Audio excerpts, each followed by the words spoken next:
Hello everyone, মোৰ অন্যটি ব্লগলৈ আপোনালোকক স্বাগতম জনাইছো। আজি মোৰ ৰেচিপিত আছে পনীৰ ৰেচিপি। পনীৰ কেনেকৈ বনাইছো আপোনালোকক দেখাবলৈ চেষ্টা কৰিছো। মই পনীৰটো অকণমান ফ্ৰাই কৰি লৈছো। ইয়াত অকণমান হালধিও মিক্স কৰি লৈছিলো। মই এতিয়া পনীৰটো অকণমান ফ্ৰাই কৰি উঠাই লম। তাৰ পিছত মোক লাগিব এটা কেৰাহীটো বহাই দি মই তাত তেল দি দিছিলো। তেলটো যেতিয়া গৰম হ'ল তাত এখিলা তেজপাত আৰু লগতে মই দি দিছিলো ইয়াত গোটা ধনিয়া জালুক আৰু এয়া আছিলে লং ইলাচি আৰু ইয়াত দিছো পিয়াজটো যেতিয়া ৰঙচুৱা হৈছিলে তেতিয়া মই ইয়াত দিছিলো বুটটো যেতিয়া সিজাই থৈছিলো বুট আৰু আলুটো ইয়াত অকণমান দি কি কৰিম অকণমান ভাজি লম। ইয়াত দি দিছিলো মই আদা নহৰু সোৱাদ অনুসৰি নিমখ আৰু দি দিম ইয়াত হালধি তাৰপিছত জলকীয়াৰ গুড়ি তাৰপিছত জালুকৰ গুড়ি অকণমান দি দিছিলো।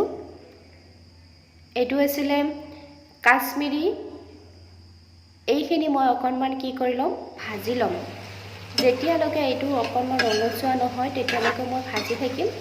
অকণমান ৰঙচুৱা হৈছে চ' মই ইয়াত অকণমান আমি গোটেই মছলাটো দি কৰিম সেইকাৰণে পানী মিক্স কৰিম।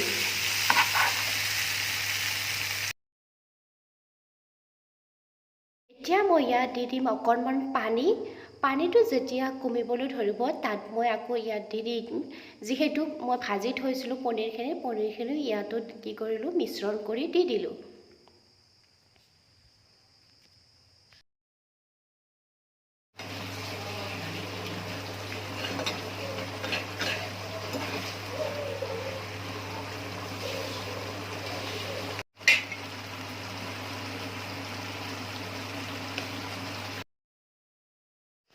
এতিয়া মই ইয়াত দি দিম পনীৰ মছলাটো মিক্স কৰি অকণমান কি কৰিম ইয়াত পানীটো কমিবলৈ দিম।